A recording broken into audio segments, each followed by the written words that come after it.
என்னதான் பணம் கோடி கோடியா சம்பாதிச்சாலும் அது மல்டிபிள் பண்ண தெரியலன்னா அந்த சம்பாதிக்கிறது டேஸ்ட். நம்ம சப்ஸ்கிரைபர் ஒருத்தர் டெய்லியும் 1000 ரூபாய் சம்பாதிக்கிறேன், அது நான் வாரத்துல ஒரு 2000 ரூபாய் இன்வெஸ்ட்மெண்ட் பண்ணணும்னு சொல்லி கேட்டு இருந்தாரு. ஆனா அதை போஸ்ட் ஆபீஸ் மூலியமா பண்ணணுமா இல்ல பேங்க் மூலியமா பண்ணணுமான்னு அவருக்கு ரொம்ப கன்ஃபியூஸா இருந்துச்சுன்னு சொன்னாரு. அதே மாதிரி பல பேருக்கு இருக்கிற சந்தேகத்தை அவர் ஒருத்தர் கேட்டு இருந்தாரு. நம்ம டெய்லி கஷ்டப்பட்டு சம்பாதிக்கிற பணத்துல ஒரு பகுதி எதிர்காலத்துக்காக சேமிக்கிற அந்த எண்ணத்திற்கே அவரை பாராட்டலாம். சிறுக கட்டி பெருக வாழுன்னு நம்ம முன்னோர்கள் சும்மாவா சொன்னாங்க. இன்னைக்கு வீடியோல ஒரு பிகினர் ஷேர் மார்க்கெட்டுக்குள்ள வரும்போது என்னென்ன விஷயங்கள் எல்லாம் கவனிக்கணும், பேங்க் அக்கௌண்ட்ல தொடங்கணுமா இல்ல வேற எங்கன்னா போயிட்டு தொடங்கணுமான்னு தெரியாம வாரம் வாரம் 2000 ரூபாய் எப்படி பிரிச்சு முதலீடு செய்யணும், அதோட முழு விவரத்தையும் ஸ்டெப் பை ஸ்டெப்பா சொல்றேன், பாக்கலாம். ஃபுல்லா ஸ்கிப் பண்ணாம பாருங்க, ஏன்னா ஷேர் மார்க்கெட் பத்தின ஒரு கிளியரான வேவே கிடைக்கும். ஃபர்ஸ்ட், ஷேர் மார்க்கெட் எங்க தொடங்குது, பேங்க்லயா இல்ல போஸ்ட் ஆபீஸ்லயா? நம்ம சப்ஸ்கிரைபர் கேட்ட முதல் கேள்வி, பேங்க்ல தொடங்கணுமா இல்ல போஸ்ட் ஆபீஸ்ல தொடங்கணுமா? போஸ்ட் ஆபீஸ்ல பிக்ஸ்டு டெபாசிட் இல்ல ஆர்டி இல்ல சேவிங் அக்கௌண்ட் எல்லாம் வச்சுக்கலாம். ஆனா அங்க நேரடியா ஷேர் மார்க்கெட்ல முதலீடு செய்ய முடியாது. அடுத்தது, கனரா பேங்க் மாதிரி அரசு இல்லைன்னா தனியார் பேங்க் மூலமா நீங்க இன்வெஸ்ட்மெண்ட் செய்யலாம், கண்டிப்பா செய்ய முடியும். ஆனா ஷேர் மார்க்கெட்ல ஒரு பங்கை வாங்குவோ இல்ல விற்கவோ நமக்கு கண்டிப்பா 2 அக்கௌண்ட் தேவை. ஃபர்ஸ்ட், டிமேட் அக்கௌண்ட், நம்ம வாங்குற பங்குகளை டிஜிட்டல் முறையா சேமிச்சு வைக்கிற ஒரு இடம். செகண்ட், ட்ரேடிங் அக்கௌண்ட், பங்குகளை வாங்குவதற்கோ இல்ல விற்பதற்கோ பயன்படும் இந்த ட்ரேடிங் அக்கௌண்ட்.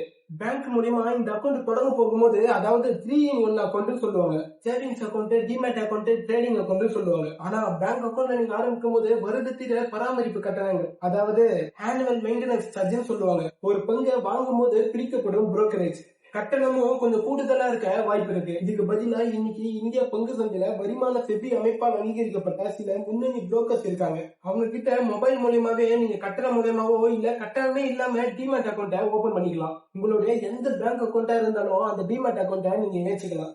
செகண்ட், இன்வெஸ்ட்மெண்ட் செய்ய தேவையான தகுதிகள் அண்ட் டாக்குமெண்ட்ஸ். நீங்க ஷேர் மார்க்கெட்ல இன்வெஸ்ட்மெண்ட் செய்ய ஆரம்பிக்கணும்னா நீங்க பெருசா எந்த படிப்போ எந்த தகுதியும் தேவையில்லை. ஆனா சட்டப்பூர்வமான சில டாக்குமெண்ட்ஸ் மட்டும் உங்ககிட்ட இருக்கணும். உங்களுடைய பேன் கார்டு, உங்களுடைய ஆதார் கார்டு கூட உங்களுடைய மொபைல் நம்பர் வந்து இணைச்சிருக்கணும். ஏதாவது ஒரு பேங்க் உங்க பேர்ல இருக்கிற ஒரு சேவிங் அக்கௌண்ட் அண்ட் அதோட 6 மாத பேங்க் ஸ்டேட்மெண்ட் அல்லது கேன்சல் செய்யப்பட்ட செக் லீஃப், இது இருந்தாலே போதும். நீங்க வீட்ல இருந்தே மொபைல்ல ஒரு 10 நிமிஷமோ இல்ல 15 நிமிஷத்திலேயே நீங்க டிமேட் அக்கௌண்ட்டை ஓபன் பண்ணிடலாம். தேர்ட், வாரத்துக்கு எப்படி 2000 ரூபாய் முதலீடு செய்யணும். இப்ப கமெண்ட் பண்ண அவர் சொன்ன மாதிரியே நீங்க வாரம் 2000 ரூபாய் இன்வெஸ்ட் பண்ண இருக்கீங்கன்னு வச்சுக்கோ. இந்த பணத்தை எப்படி சரியா பயன்படுத்தலாம். ஸ்டார்டிங்லயே அந்த பணத்தை எல்லாத்தையும் எடுத்துட்டு போயிட்டு ஒரே கம்பெனில இன்வெஸ்ட்மெண்ட் செய்யக்கூடாது. ஏன்னா ஸ்டார்டிங் ஸ்டேஜ்ல நம்மளுக்கு எந்த கம்பெனி ரொம்ப நல்ல லாபம் தரும், எந்த கம்பெனி ரொம்ப நஷ்டம் தரும்னு நம்மளுக்கு உண்மையாவே தெரியாது.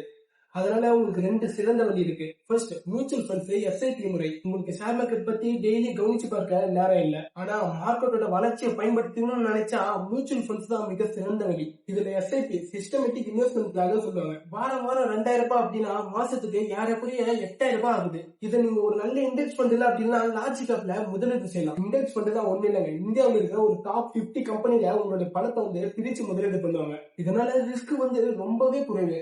நீங்க வாரம் ஒரு முறையோ இல்ல மாசம் ஒரு முறையோ இதற்கான தொகையை வந்து நீங்க ஆட்டோமேட்டிக்கா பேங்க்ல இருந்தே போற மாதிரி நீங்க செட் பண்ணிக்கலாம். Second, direct equity investment. நானே கம்பெனியோட ஷேர்ஸ் வந்து நேரடியாக வாங்கணும்னு ஆசைப்படுறேன் அப்படின்னு நீங்க நினைச்சீங்கன்னா நீங்க கவனிக்க வேண்டியது ப்ளூ சிப் கம்பெனிஸ், அதாவது இந்தியாவின் மிகப்பெரிய பல வருட பாரம்பரிய கம்பெனிகள். உதாரணத்துக்கு டாடா, ரிலையன்ஸ், HDFC, ITC போன்ற கம்பெனிகள் உங்ககிட்ட இருக்கு.